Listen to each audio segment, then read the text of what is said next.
menjelaskan tentang pembelajaran prosa di jenjang SD. Dengan saya, Stella Karisia Tubun. Saya Jackson Sami Mulewan. Dan saya Fidartan Papalia. Dengan ini, kami akan memaparkan video pembelajaran kami.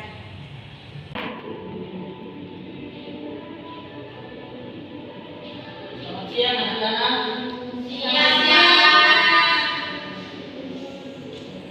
Apa kabar hari ini? Baik, Pak. Baik, Pak. Ini ada mahasiswa yang tidak masuk hari ini. Iya, Pak. Siapa?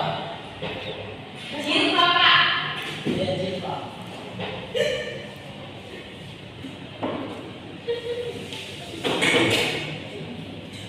Baik anak-anak, sebelum kita memulai pelajaran kita di hari ini, sebelumnya mari kita berdoa.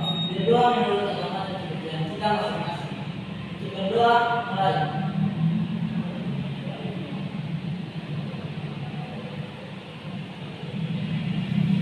Berdoa selesai. Ya anak-anak, hari ini kita akan belajar tentang pembelajaran prosa pada jenjang SD dan SMP.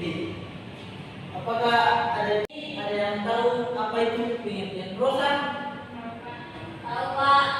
Kamu apa? Prosa adalah cerita rekaan yang mempunyai tokoh dan alur. Saya, Pak. Apa? Prosa adalah sebuah karangan. Contohnya tuh seperti cerpen. Ya, betul sekali. Kemana? Jika kita lihat dari pengertian prosa, prosa ini kan merupakan karangan bebas yang tidak terikat oleh aturan seperti puisi. Di sini, menurut KBBI, prosa adalah karangan bebas yang tidak terikat oleh kaidah yang terdapat dalam puisi. Jadi, bisa kita simpulkan prosa ini merupakan suatu jenis tulisan yang dibedakan dengan puisi, jadi tidak sama, di mana prosa tidak terikat oleh kaidah-kaidahnya.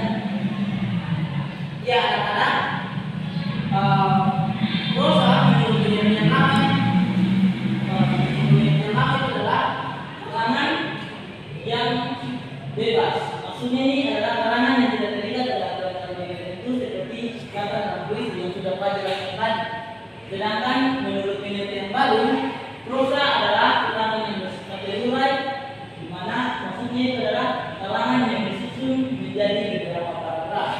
Jadi untuk prosa menurut penelitian baru ini disusun sesuai dengan paragraf, tidak seperti pada penelitian lama. Di sini kita masuk kepada jenis-jenis prosa. Ada di sini ada yang tahu jenis-jenis prosa? Ada berapa?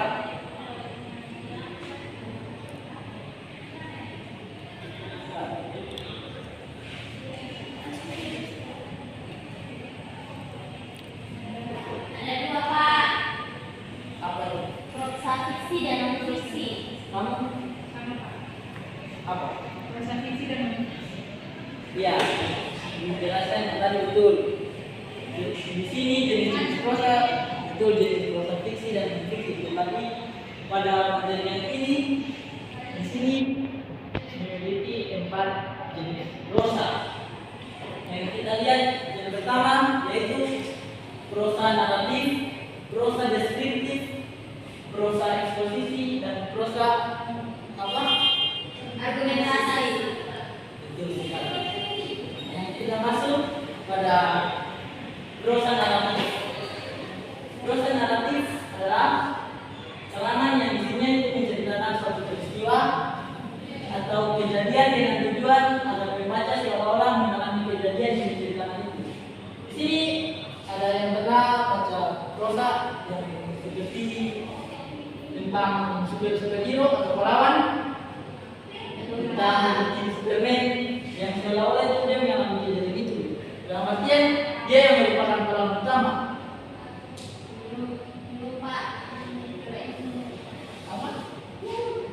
Dan dia mengajurai. Bagus sekali. Oke, baik, yang berikutnya itu prosa naratif.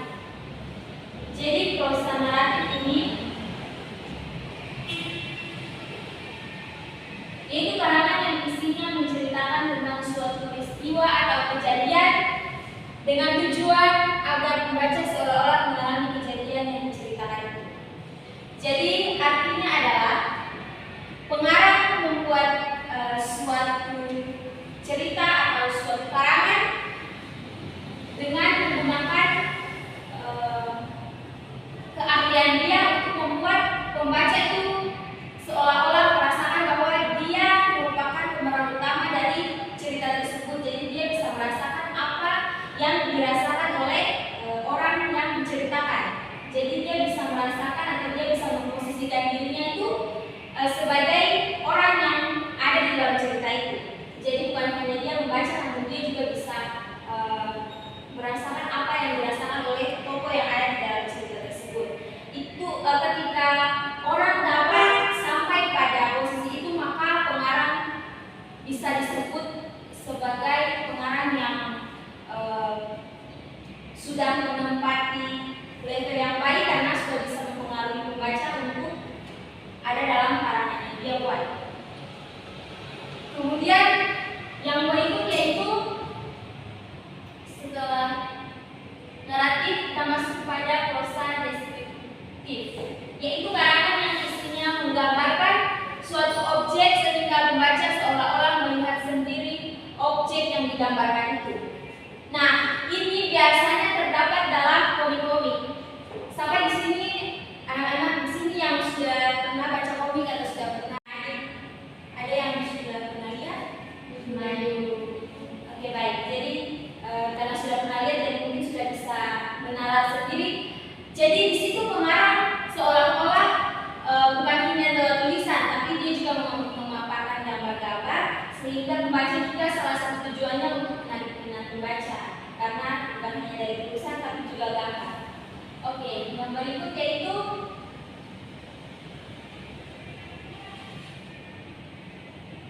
prosa eksposisi, yaitu karangan yang memaparkan sejumlah pengetahuan atau informasi dengan sejelas-jelasnya. Jadi prosa eksposisi ini contohnya itu seperti biasanya pengarang itu mengambil artikel-artikel terbaru yang mana masih hangat-hangatnya dibicarakan oleh publik. Jadi pengetahuan dan informasinya itu biasanya pengarang paparkan dengan jelas. Informasi yang didapat itu juga biasanya melalui wawancara dan lain-lain. Yang berikut yaitu prosa argumentasi. Prosa argumentasi yaitu karangan yang berisi ide atau gagasan yang dilengkapi data-data kesaksian yang bertujuan untuk mempengaruhi pembaca sehingga menyatakan persetujuannya.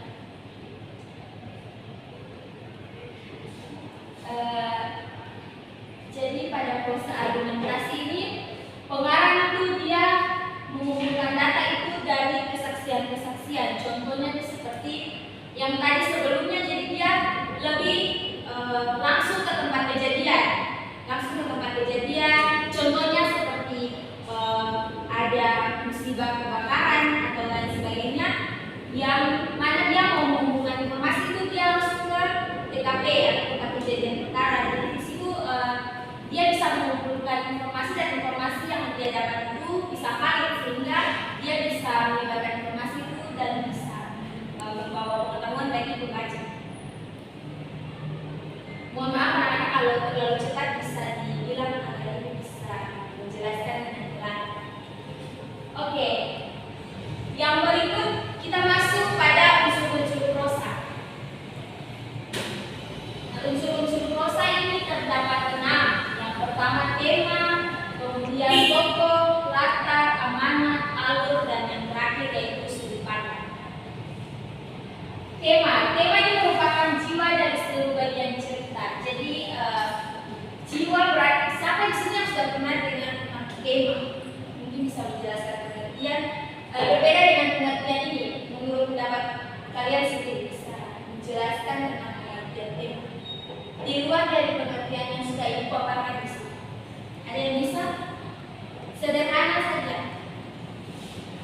3. Ya, Jumpa, silakan. Menurut saya tema itu ide pokok. Oke, baik. Ya, baik, Jumpa. Yang lain ada? Oke, Tira, silakan. Tema itu menyebut Oke, baik. Oke, baik. Ada yang lain? 3. Oke, jadi apa yang tadi dijelaskan oleh teman Jilva dan Vira itu sudah benar. Jadi tema itu merupakan, intinya tema itu merupakan suatu hal yang penting dalam membuat suatu karangan. Jadi tanpa tema itu orang tidak akan tertarik. Jadi kalau orang melihat tema menarik, maka pembaca juga menjadi tergiur dengan apa yang akan mereka baca. Di sini memaparkan bahwa tema merupakan jiwa dari seluruh bagian cerita. Karena itu tema menjadi dasar pengembangan seluruh cerita. Tema dalam banyak hal bersifat mengikat. Kehadiran atau tidak kehadiran peristiwa, konflik serta situasi tertentu termasuk pula berbagai unsur institusi. Jadi ini seperti yang tadi itu sudah jelaskan di awal bahwa tema yang dipilih oleh pengarang itu harus betul-betul dapat menarik perhatian pembaca. Karena kalau temanya tidak menarik, orang juga pasti ya tidak membaca. Karena temanya tidak menarik. Jadi pengarang itu harus mencari tema yang semenarik mungkin agar pembaca itu juga bisa tertarik. Nah, berikutnya kita langsung lanjut pada amanat. Ya. Baik, amanat adalah ajaran moral atau pesan yang ingin disampaikan oleh pengarang melalui karyanya. Jadi di sini dimaksudkan adalah amanat itu merupakan pesan-pesan yang terkandung di dalam sebuah cerita. Ibu kasih contoh cerita Malin Kundang. Kalau cerita Malin Kundang itu pasti semua di sini sudah pernah dengar.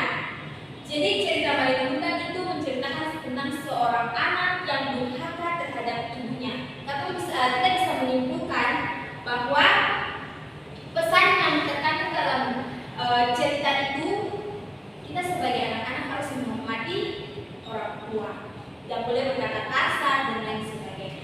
Itu merupakan contoh dari amanat dalam suatu karakter.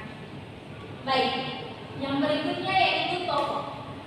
Tokoh adalah individu ciptaan atau rekaan pengarang yang mengalami peristiwa-peristiwa atau lakukan dalam berbagai peristiwa cerita. Jadi tokoh ini juga penting. Tokoh ini penting untuk menghidupkan cerita tersebut. Jadi tokoh apa yang mereka ambil, contohnya tadi Malin Kundang, kemudian ibunya, istrinya dan lain-lain. Nah, tokoh itu dapat dibedakan menjadi 3, yaitu antagonis, protagonis, dan antagonis. Tokoh yang baik, kemudian yang berdahulu. Selanjutnya alur atau plot. Jadi alur adalah sebutan atau rangkaian peristiwa dalam cerita.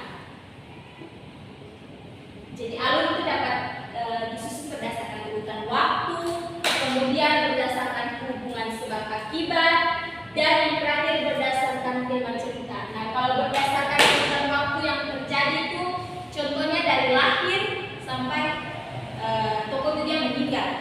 Kalau berdasarkan hubungan sebab akibat itu, contohnya dari munculnya konflik, kemudian dari perkenalan tokoh, kemudian munculnya konflik dan penyelesaian.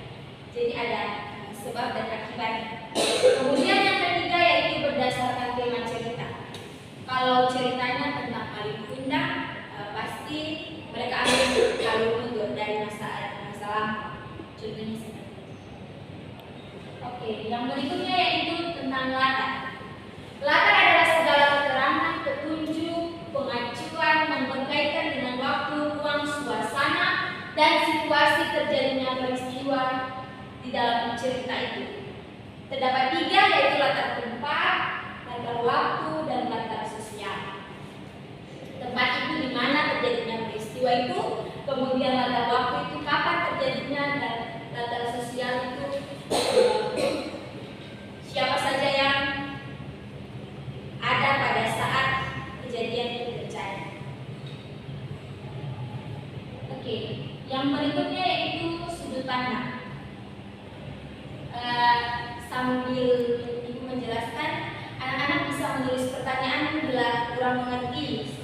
supaya si lain bisa bertanya dengan baik. Oke, yang berikutnya itu sudut pandang. Kalau sudut pandang ini adalah cara memandang dan menghadirkan tokoh-tokoh cerita dengan menempatkan dirinya pada posisi tertentu. Ada sudut pandang orang pertama dan sudut pandang orang ketiga. Kalau sudut pandang orang pertama ini contohnya aku, saya, dan lain-lain. Kemudian sudut pandang orang ketiga ini seperti dia, mereka, dan lain-lain. Oke. Gaya bahasa. Kita masuk pada gaya bahasa. Jadi gaya bahasa ini adalah teknik pengolahan bahasa oleh pengarang dalam upaya untuk menghasilkan karya sastra yang hidup dan indah. Jadi pengolahan bahasa ini harus Jadi pengolahan gaya bahasa ini harus didukung oleh diksi atau pemilihan katanya. Nah, gaya bahasa dapat menciptakan suasana yang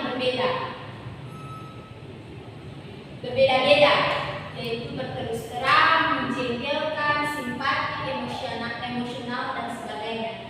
Jadi bahasa dapat menciptakan suasana yang tepat bagi adegan seram, adegan cinta, adegan peperangan dan lain-lain. Jadi gaya bahasa itu dipilih sesuai dengan yang paling penting juga tema. Kalau temanya itu tentang cinta, maka gaya bahasa itu pasti bahasa yang manis yang dapat mempengaruhi pembaca juga merasakan apa itu cinta. Kemudian kalau peperangan itu contohnya seperti kata-kata yang kasar dan mengerikan supaya pembaca itu juga merasa apa yang pesan yang disampaikan oleh pengarang. Baik. Oke, baik anak-anak, sekian atas materi yang ibu paparkan hari ini. Mohon maaf jika penjelasannya terlalu berbelit-belit, mungkin cepat. Tapi ibu harap ada satu atau dua orang yang bertanya, merespon kembali apa yang ibu sudah jelaskan dengan pertanyaan-pertanyaan agar ibu juga bisa mengetahui bahwa memang kalian menyimak apa yang ibu jelaskan dari tadi. Dengan itu ibu membuka kesempatan untuk kalian yang ingin bertanya. Boleh angkat tangan.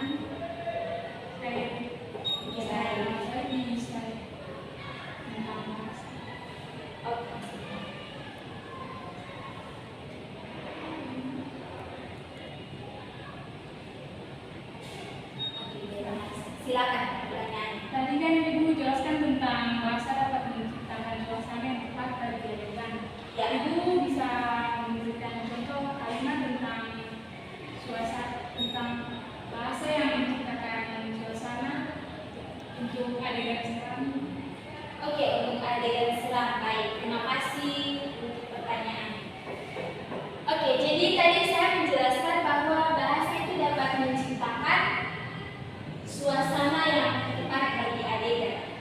Kalau kita nonton langsung, pasti kita bisa merasakan seram karena kita bisa melihat mereka berinteraksi dan lain sebagainya. Tapi kalau lewat bacaan mungkin sulit, ya sulit atau kita bisa mengenal itu.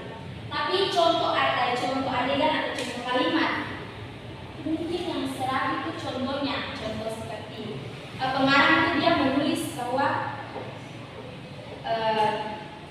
si anak ini rumahnya jauh di tengah hutan. Jadi ketika dia pulang, ternyata di tengah perjalanan itu sudah tidak ada angkot. Jadi dia tunggu lama, kemudian tidak ada angkot yang lewat sampai tidak terasa bahwa sudah mulai gelap. Sementara di situ dia seorang diri saja dan rumahnya itu masih di tengah hutan. Sementara sudah mulai gelap. Di situ pengarang mulai membuat suasana yang membuat pembaca itu mulai menalar, pikiran mereka mulai jalan. Wah, dia sudah sendiri, sudah gelap. Kemudian masih anak SMP, pasti pemikirannya tentang hantu, tentang setan itu pasti sudah berkeliaran di mana-mana. Yang bisa menempati dia ketika sampai di depan jalan, dia harus melewati jalan yang terdapat banyak merasa takut, merasa bimbang untuk berjalan sendiri. Namun karena sudah malam juga dan dia harus pulang di rumahnya, maka dengan sendirinya pasti pengarang dia menulis dengan gaya bahasa yang seram. Contohnya sepanjang jalan itu dia mendengar ada orang yang menangis, ada perempuan yang berteriak minta tolong dan lain sebagainya. Di situ dengan tidak langsung pembaca juga bisa, contohnya reaksi yang mereka lakukan, mereka berteriak saat membaca, atau mereka dengan sendirinya menjadi merinding dengan kata-kata yang dipilih atau gaya bahasa yang dipilih oleh pengarang untuk dapat membuat mereka membayangkan sesuatu yang seram.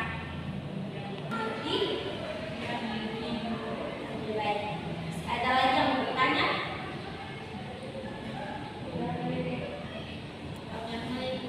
Jika tidak ada yang bertanya, nanti setelah ini gua akan memberikan tugas rumah dan diharapkan semuanya mengerjakan. Siapa yang tidak kerja maka tidak akan dapat nilai tugas.